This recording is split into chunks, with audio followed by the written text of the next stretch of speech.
compared to the $1 million ROVs that James Cameron was using.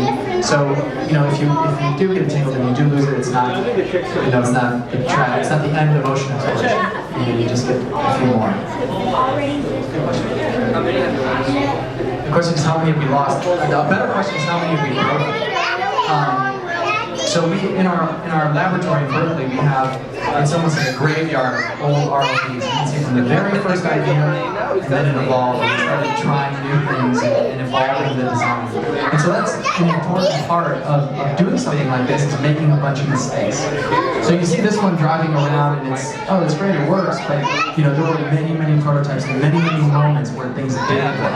And I think that's really important to know, is that when you're making something, 95% of the time you spend working on it, it's not going to work. And it's a kind of different maker mentality that you have to have when you're doing something like this. But the end results can be really wonderful.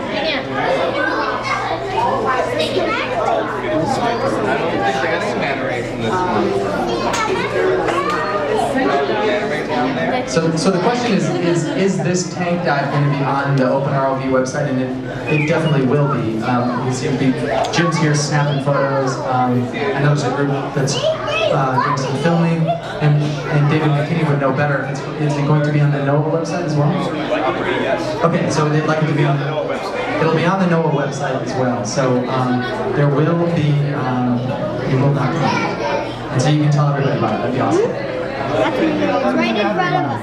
So the question is, how long does the battery last? It's another good question. So those are lithium batteries, so they're rechargeable. But any dive you can probably get between 2 to 4 hours, depending on how hard you go. So it's pretty significant.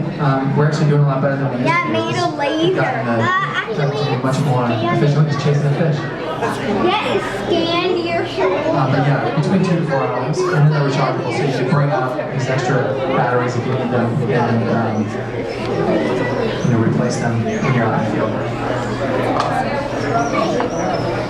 He's looking at you right there. Wave. Wave, Eli. Scanning us.